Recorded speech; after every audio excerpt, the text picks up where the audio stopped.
Hello everyone. मेरा नाम है राहुल और आप देख रहे हैं साहित्य परिवार। साहित्य परिवार में आप सभी का स्वागत है।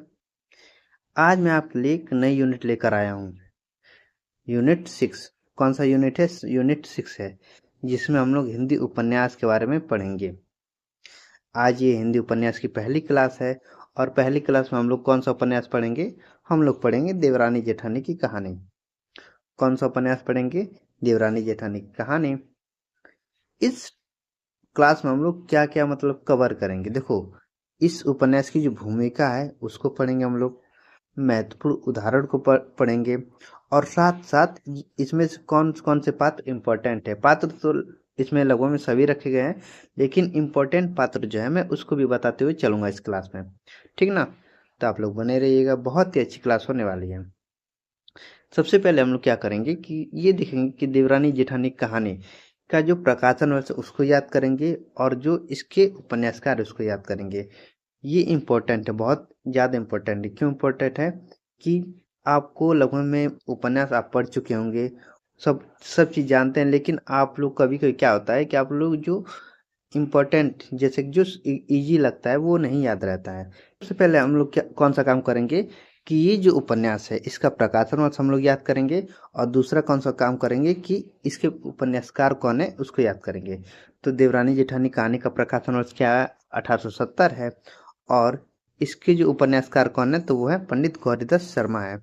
तो प्रकाशन वर्ष 1870 है, और इसके उपन्यासकार कौन है? पंडित गौरीदत्त हैं। ठीक ना? देखिए, आप लोग बने रहे। मैं लास्ट में मतलब चल के इसी क्लास का मैंने PYQ भी रख सॉरी PYQ नहीं, मतलब कि MCQ बना के रखा है। आप लोग मतलब उसको भी देखेंगे लास्ट में, बने रहिएगा। तो चलिए हम लोग क्लास को शुरू करते हैं। हम लोग PPT पे आ गए। देखिए यहाँ पे लिखा है देवरानी जेठानी कहानी पंडित गौरीदत्त, और प्रकाशन वर्ष क्या? 1870 है। आगे चलते हैं। देखिए लिखा है कि यहाँ पे लिखा है क्या कि सन 1870 ईस्वी में छपी पुस्तक के आवरण। मतलब कि यहाँ पे जब 1870 में ये पुस्तक छपी थी, तो उसके बारे में कुछ आवरण लिखे गए थे जो यहाँ पे मतलब कि मैंने लिखे हैं। लिखा है कि देवरानी जेठानी की कहानी एक वृद्ध और लिखी पढ़ी स्त्री की सम्मति से पंडित गौरीदत्त ने बनाई। मतलब कि ये जो उपन्यास है वो मतलब कि एक वृद्ध औरत थी जो लिखी पढ़ी लिखी थी, उसी स्त्री की सम्मति से इन्होंने पंडित गौरीदत्त ने इस उपन्यास को बनाया। प्रथम संस्करण की भूमिका। देखिए यहाँ पे लिखा है क्या? प्रथम संस्करण की भूमिका। हम लोग भूमिका भी पढ़ेंगे। आप लोग अपने मन से ये निकाल दीजिए कि भूमिका से प्रश्न आते हैं, ये गलत बात है। भूमिका से भी प्रश्न आते हैं, और जितने जितने भी इम्पोर्टेंट है मैंने सबको हाईलाइट करके रखा है। जैसे कि यहाँ पे मैंने हाईलाइट किया इसको, तो ये इम्पोर्टेंट है। तो अगर आप लोग चाहें तो इसका स्क्रीनशॉट लेते चलिए। लिखा है कि स्त्रियों को पढ़ने पढ़ाने के लिए जितनी पुस्तकें लिखी गई हैं सब अपने अपने ढंग और रीति से अच्छी है, परंतु मैंने इस कहानी को नए रंग ढंग से लिखा है। मुझको निश्चय है कि दोनों स्त्री पुरुष इसको पढ़कर अति प्रसन्न होंगे और बहुत लाभ उठाएंगे। इम्पोर्टेंट है, वेरी वेरी वेरी इम्पोर्टेंट ये है। ठीक ना? आप लोग इसको, इस भूमिका का जो इम्पोर्टेंट कथन है इसको नहीं भूलेंगे आप लोग। फिर यहाँ पे लिखा है कि जब मुझको यह निश्चय हुआ कि स्त्री स्त्रियों की बोली और पुरुषों की पुरुषों की पसंद करते हैं, जो कोई स्त्री पुरुषों की बोली व पुरुष स्त्रियों की बोली बोलता है उसको नाम धरते हैं। इस कारण मैंने इस पुस्तक में स्त्रियों स्त्रियों ही की बोलचाल और वही शब्द जहाँ जैसा आशय है लिखे हैं, और यह वह बोली है जो इस जिले के बनियों के कुटुंब में स्त्री पुरुष व लड़के वाले बोलते चलते हैं। संस्कृत की बहुत शब्द और पुस्तकों जैसे इसलिए नहीं लिखे कि न कोई चित्त से पढ़ता है न सुनता है। फिर यहाँ पे इम्पोर्टेंट देखो, यहाँ पे भी इम्पोर्टेंट है कि इस पुस्तक में यह भी दर्शा दिया है कि इस देश के बनिए जन्म मरण विवाह आदि में क्या क्या करते हैं, पढ़ी और बेपढ़ी स्त्रियों में क्या क्या अंतर है। बालकों का पालन और पोषण किस प्रकार होता है और किस प्रकार होना चाहिए, स्त्रियों का समय किस किस काम में व्यतीत होता है और क्यों कर होना उचित है, ये इम्पोर्टेंट है। बेपड़ी स्त्री जब एक काम को करती है उसमें क्या क्या हानि होती है, पड़ी हुई उस जब उसी काम को करती है उसमें क्या क्या लाभ होता है। इस फिर यहाँ से इम्पोर्टेंट है कि स्त्रियों की वह बातें जो आज तक नहीं लिखी गई मैंने खोज कर सब लिख दी है, और इस पुस्तक में ठीक ठीक वही लिखा है जैसा आजकल बनियों के घरों में हो रहा है, बाल बराबर भी अंतर नहीं। तो ये थी इस उपन्यास की भूमिका। उपन्यास की भूमिका किसने लिखी है, तो वो लिखी है पंडित गौरी दत्त ने। अगर पूछ देगा कि देवरानी जेठानी की कहानी की जो भूमिका है वो किसने लिखी है, तो इस उपन्यास की जो भूमिका है वो खुद पंडित गौरी दत्त ने लिखी है।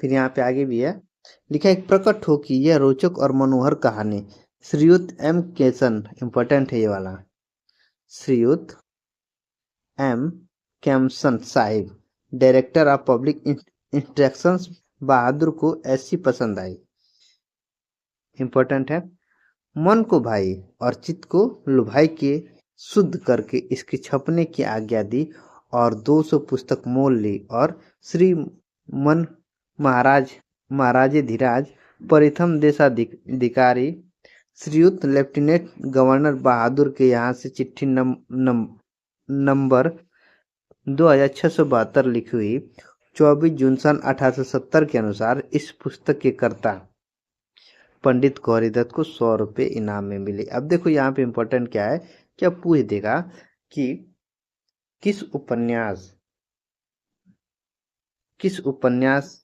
मतलब कि ये पूछ देगा कि पंडित गौरीदत्त को किस उपन्यास के लिए 100 रुपये इनाम में मिले थे, तो देवरानी जेठानी उपन्यास के लिए, ठीक ना। फिर यहाँ पे लिखा है कि दया उनकी मुझ पर अधिक वित्त से, ये इम्पोर्टेंट है यहाँ से, कि दया उनकी मुझ पर अधिक वित्त से, जो मेरी कहानी पढ़ी चित्त से, रही भूल मुझसे जो इसमें कहीं बना अपनी पुस्तक में लेवे वही, दया से कृपा से क्षमा रीति से छिपावे बुरों को भले प्रीति से, गौरीदत्त शर्मा।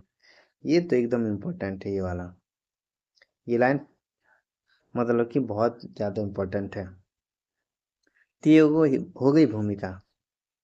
अब हम लोग मतलब दृष्टि पब्लिकेशन से कुछ पढ़ेंगे कि उसमें मतलब इम्पोर्टेंट क्या क्या दिया गया था। दृष्टि की जो बुक है उस बुक से मतलब मैंने इसको रखा है। लिखा है कि डॉक्टर गोपाल राय इसे हिंदी का पहला उपन्यास बताते हैं। इम्पोर्टेंट है कि कौन इसे देवरानी जेठानी कहानी को कौन हिंदी का पहला उपन्यास बताता है, तो वो बताते हैं डॉक्टर गोपाल राय। लिखा है कि यह 1870 ईस्वी में मेरठ के एक लियो प्रेस से प्रकाशित हुआ था। देखो ये भी इम्पोर्टेंट है। अब पूछेगा कि देवरानी जेठानी की कहानी कहाँ से प्रकाशित हुई थी, तो वो मेरठ से प्रकाशित हुई थी। और किस प्रेस से प्रकाशित हुई थी, तो एक लियो प्रेस से प्रकाशित हुई थी। दोनों के दोनों इम्पोर्टेंट हैं। फिर लिखा है कि गौरी दत्त का देवरानी जेठानी की कहानी उपन्यास 35 पृष्ठों में समाहित एक लघुकाय उपन्यास है। ये इम्पोर्टेंट है कि ये कौन कैसा उपन्यास है, तो एक लघुकाय उपन्यास है। कितने पृष्ठों में, 35 पृष्ठों में। आप पूछ देगा कि मतलब कि देवरानी जेठानी कहानी बृहद उपन्यास है क्या, मतलब कि 2-3 ऑप्शन दे देगा, तो इसमें कौन सा उपन्यास है, ये लघुकाय मतलब छोटा एक उपन्यास है, 35 पृष्ठों का ये उपन्यास है। फिर यहाँ पे लिखा है कि हिंदी के प्रथम उपन्यास के मतभेद में यह उपन्यास भी गिना जाता है, जिसके लेखक पंडित गौरीदत्त शर्मा ने उपन्यास की भूमिका में ही इस उपन्यास के उद्देश्य और जरूरत को रेखांकित कर दिया है। जैसे कि हमने पढ़ा है उपन्यास की भूमिका में कि मतलब जैसा कि आपको पता होगा कि इस उपन्यास में एक मतलब कि देवरानी और जेठानी की कहानी मतलब बताई गई है। एक अनपढ़ रहती है, एक पढ़ी लिखी रहती है। तो बताते हैं कि अगर पढ़ी लिखी मतलब कि कितनी समझदार होती है, जो अनपढ़ रहती है वो समझदार नहीं होती है, वो झगड़ालू होती है। लेकिन आपको पता होगा कि जो इस प्रकार का समाज है ये बहुत गलत बात है। मतलब कि आजकल के समय में हम देखेंगे कि पढ़ी लिखी लड़की हो चाहे मतलब अनपढ़ लड़की हो, मतलब पढ़ी लिखी लड़की भी आजकल मतलब झगड़ालू प्रकृति की होती हैं, ठीक ना। और जो अनपढ़ होती है वो समझदार भी होती हैं। तो आप ऐसे मतलब कि आप तुलना नहीं कर सकते हैं कि पढ़ी लिखी लड़की मतलब कि सही होती है और जो अनपढ़ होती है वो गलत होती है, चाहे मन झगड़ालू होती है, तो ये गलत बात है।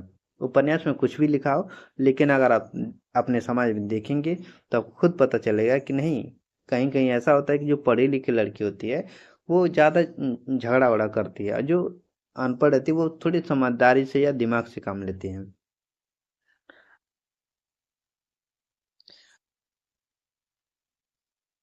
यह उपन्यास पढ़ी लिखी और अनपढ़ स्त्रियों के गुण दोष को रेखांकित करता है।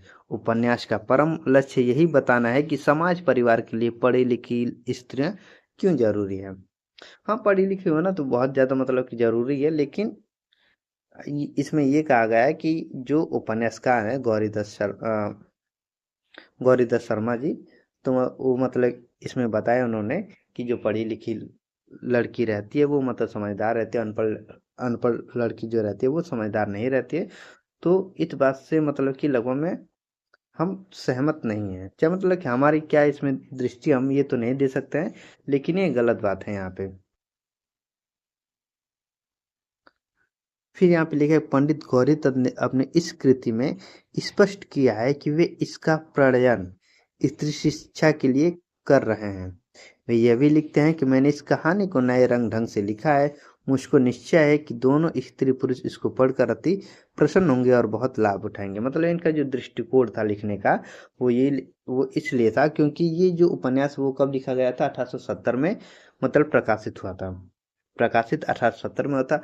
तो उस समय की जो महिलाएं थी तो वो ज़्यादा पढ़ी लिखी नहीं थी। आप इस आज के समय में देखेंगे तो आप आज के समय की तुलना मतलब पहले की अगर करेंगे तो आज के आज का जो समाज है वो बहुत बदल चुका है। जो पहले का समाज था वो उतना बदला नहीं था। जो पहले की जो महिलाएं थी उनको पढ़ने की आज़ादी नहीं थी। तो ये उस समय का उपन्यास है। अगर आप उस समय की विचारधारा को लेके चलेंगे, सोच को लेके चलेंगे, तो उस समय इन्होंने जो कहा उपन्यास लिखा था वो एकदम सही था। इसमें बनिया परिवार की पृष्ठभूमि द्वारा कथा प्रस्तुत की गई है। कौन सा परिवार का यहाँ पे जिक्र है? बनिया परिवार का, ठीक ना। अब मुख्य पात्र को देखेंगे। इसमें मुख्य पात्र कौन कौन से उसको देखेंगे। मुख्य पात्र कौन है? तो वह है लाला सर्वसुख। लाला सर्वसुख लाल है। मेरठ के अग्रवाल बनिए जिसने अपने पुरुषार्थ से धन दौलत हाट हवेली खड़ी की थी। मतलब जैसे कि एक होता है घर में एक गार्जियन होते हैं, तो वही एक कह सकते हैं कि लाला सर्वसुख जो है वो एक गार्जियन है।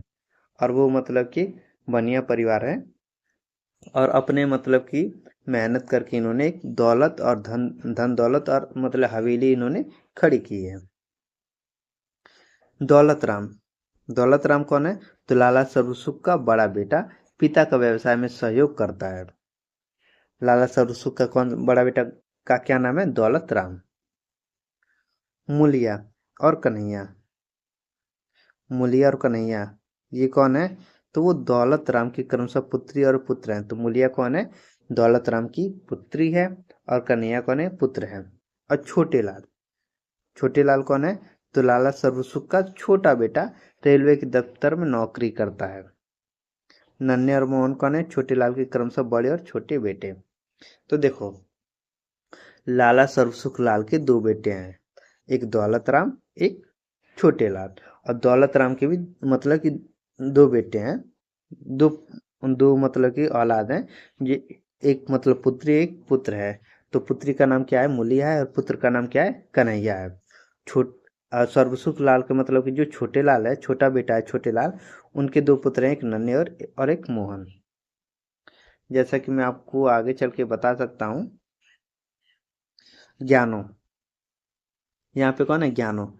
ये जेठानी है। जेठानी मतलब कि ये ज्ञानो कौन है? तो वो दौलत राम की पत्नी है। ज्ञानो कौन है? वो दौलत राम की पत्नी है, जो जेठानी है, दौलत राम की पत्नी है, घर की जेठानी है, यह अनपढ़ और झगड़ालू प्रवृत्ति की है। और आनंदी, आनंदी कौन है? देवरानी है, छोटे लाल की पत्नी है, व्यवहार कुशल और विवेकशील स्त्री है।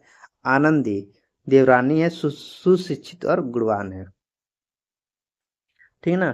तो देखो, अब यहाँ पे क्या है कि अभी मैं बताता हूँ। पार्वती ये सर्वसुख की बड़ी बेटी है, इसकी शादी दिल्ली में हुई है। और सुखदेवी ये सर्वसुख की छोटी बेटी है। देखो यहाँ पे मैं बताता हूँ कि सर्वसुख लाल, यहाँ पे सर्वसुख लाल मैं ऐसे लिख सकता हूँ, इनके मतलब कि 4 बेटे हैं। दौलत राम, छोटे लाल, पार्वती, मतलब कि ये बस मैं चिन्ह बना, पार्वती और सुखदेवी। पार्वती को कौन है? सुखदेवी। और देखो, दौलत राम की जो पत्नी है वो कौन है? दौलत राम की पत्नी कौन है? तो वो है ज्ञानो। दौलत राम की पत्नी का क्या नाम है? ज्ञानो। और छोटे लाल की पत्नी क्या नाम है? तो वो है आनंदी। दौलत राम, ज्ञानो, छोटे लाल, आनंदी। अब पार्वती सुखदेव, इनको छोड़ देते हैं। और फिर इनके जो बेटे का, इन दोनों के बेटे क्या नाम है? तो देखो, दौलत राम का जो बेटा है उनका क्या नाम है? एक है मूलिया, और एक कौन है? एक है कन्हैया। मूलिया और कन्हैया, इनके मतलब 2 बेटे का क्या नाम है? तो वो नन्हे और मोहन, नन्हे और मोहन। तो ये इनका परिवार है। आप स्क्रीनशॉट ले लिए। सर्व सुखलाल, फिर यहाँ पे दौलत राम, दौलत राम और छोटे लाल, पार्वती सुखदेव।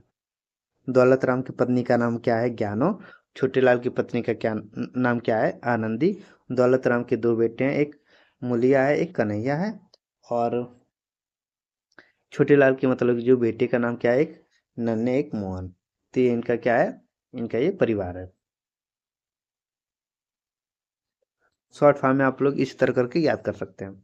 गौण पात्र में कौन कौन है? तो गौण पात्र में शिवदयाल बंशीधर, शिवदयाल है, बंशीधर कवाड़ी वाले हैं, ज्ञानचंद्र हैं, डूंगर हैं, तहसीलदार हैं, राम प्रसाद हैं, गंगाराम है, भगवान देई, दिल्ला पांडे, मिस रानी, मुंशी टिकर नारायण, ये इम्पोर्टेंट है। मुंशी टिकर नारायण इम्पोर्टेंट है, शिवदयाल इम्पोर्टेंट है, ज्ञानचंद इम्पोर्टेंट है।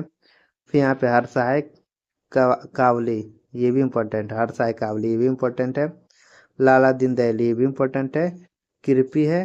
लाला बुलाकीदास मदरसे में नौकर है। और झल्लामल, मतलब वो इम्पोर्टेंट ये है। तो जो जो मैंने यहाँ पे ब्रैकेट बनाए वो एकदम इम्पोर्टेंट, मोस्ट इम्पोर्टेंट है गौण पात्र। अब इसका कथासार देखेंगे, इस उपन्यास का जो कथासार है उसको देखेंगे।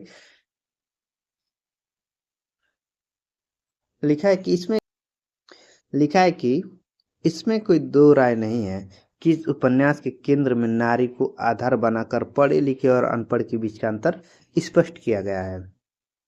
लाला सरसुख के बड़ी बेटी दौलत राम की पत्नी बहू ज्ञानो, ज्ञानो ये है, यहाँ पे थोड़ा मिस्टेक है, ज्ञानो, और छोटे बेटे छोटे लाल की पत्नी आनंदी है। ज्ञानो अर्थात जेठानी भी बड़ी स्त्री है, वह तनिक भी व्यवहार कुशल नहीं है। सास ससुर देवयानी, जो छोटी बहू सबसे उसकी खटपट लगी रहती है। छोटी बहू अर्थात देवरानी पढ़ी लिखी और समझदार है।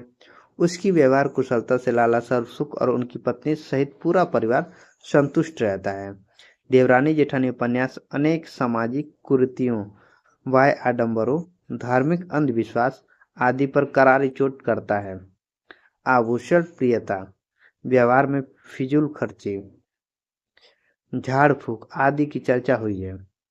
अल अलगोजे की समस्या भी इस उपन्यास में चित्रित हुई है।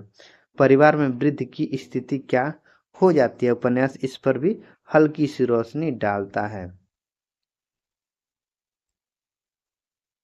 हिंदी का इस प्रथम माने जाने वाले उपन्यास की खास बात यह है कि इसमें लोक जीवन की चटक रंगों का सुंदर प्रयोग हुआ है। उपन्यास का अंत बंटवारे से होता है, जहां बड़े बड़े दौलत बड़े बेटे दौलत राम के हिस्से में दुकान, जबकि छोटे बेटे छोटे लाल के हिस्से में मकान आता है। दौलत राम मकान में भी आधा हिस्सा ले लेता है। मकान से जाते वक्त बड़ी बहू खिड़कियों के दरवाजे और चौखट भी ले जाती हैं। ये थी कहानी। अब देखो, मैं कहानी को मैं आपको बता देता हूँ कि इस कहानी में क्या है। जैसा कि आपको पता है, इनके दो बेटे हैं, सरसों के दौलत राम और छोटे लाल। दौलत राम और कौन है? छोटे लाल है, ठीक ना। तो दौलत राम की जो पत्नी है ज्ञानो, और छोटे लाल की जो पत्नी है वो है आनंदी। तो जो जेठानी है ज्ञानो, वो पढ़ी लिखी नहीं, अनपढ़ है। और जो आनंदी वो पढ़ी लिखी है।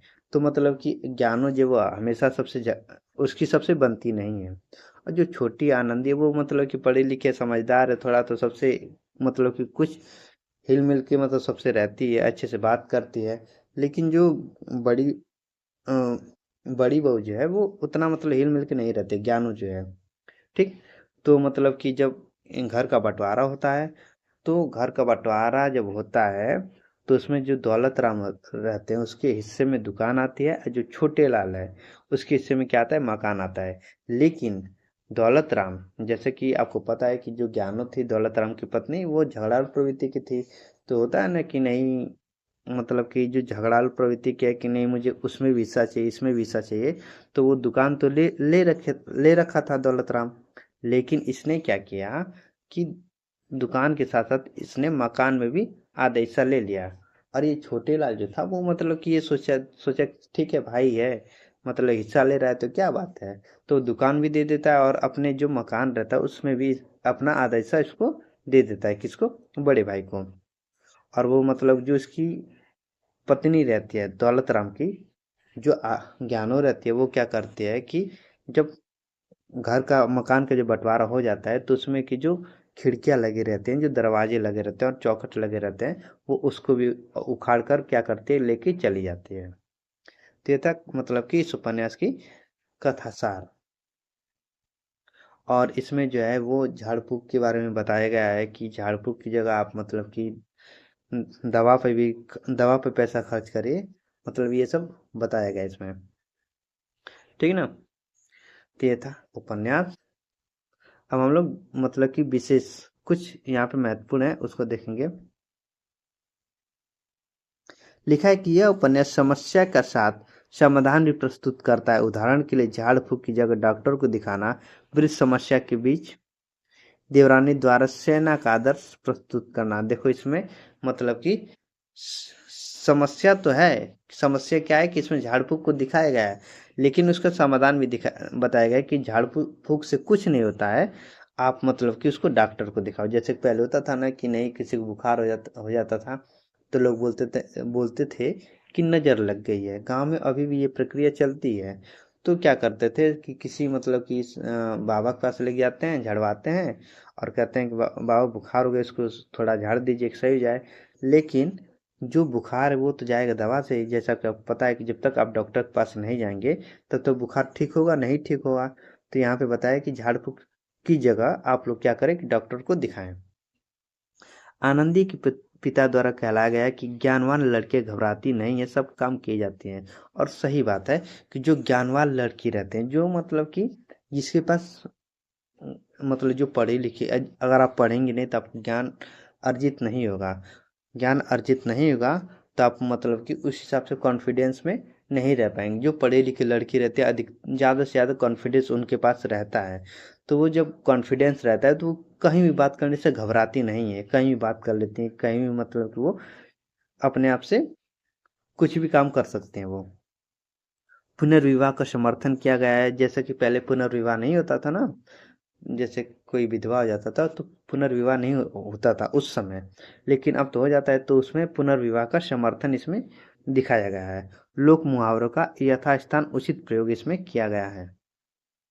प्रमुख उदाहरण को देखते हैं। लिखा है कि शीतला माँ के नाराज हो जाने के भय से लोग बच्चों को चेचक का टीका तक नहीं लगवाते थे। देखो यहाँ पे झाड़ फूक वाली बात है ना, कि मतलब कि चेचक का टीका बच्चा जब छोटा होता है तो चेचक का टीका लगता है। लेकिन कुछ महिलाएं जो रहती हैं वहाँ की, वो बोलती है कि नहीं, चेचक का टीका अगर लगवा देंगे तो जो शीतला माता है वो नाराज हो जाएंगी। तो यहाँ पे वो समाधान दिखाया है कि नहीं, आप उसको करवाइए झाड़ फूक, मतलब कि झाड़ फूक से ज़्यादा आपको मतलब कि दवा की ज़रूरत है। मेरठ में सर्वसुख नामक एक अग्रवाल बनिया था। अब यहाँ पे प्रमुख प्रश्न को देखेंगे हम लोग। चलिए हम लोग एमसीक्यू देखते हैं। चार पाँच पाँच छः एमसीक्यू है। लिखा है कि देवरानी जेठानी कहानी का प्रकाशन वर्ष क्या है? ए 1880, बी 1870, सी 1872 और डी 1882। आप लोग वीडियो को स्टॉप करके इसका सही जवाब दे के आप लोग कमेंट भी कर सकते हैं। देवरानी जेठानी कहानी का प्रकाशन वर्ष क्या है? तो वह है 1870। देखो यहाँ पे लिखा है मैंने 1870। दूसरा है कि देवरानी जेठानी कहानी कहाँ से प्रकाशित हुआ था? ए मेरठ, बी आगरा, सी वाराणसी और डी इलाहाबाद। देवरानी जेठानी कहानी कहाँ से प्रकाशित हुआ था? तो वो कहाँ से हुआ था? तो वो मेरठ से लियो प्रेस से हुआ था। मेरठ के लियो प्रेस से प्रकाशित हुआ था। मेरठ के लियो प्रेस से। ठीक। देवरानी जेठानी कहानी कहाँ से प्रकाशित हुआ था? तो मेरठ के, यहाँ पे लिखा है ना। क्वेश्चन नंबर 3 लिखा है कि स्त्रियों को पढ़ने पढ़ाने के लिए जितनी पुस्तक लिखी गई है सब अपने अपने ढंग और रीति से अच्छी है, परंतु मैंने इस कहानी को नए रंग ढंग से लिखा है।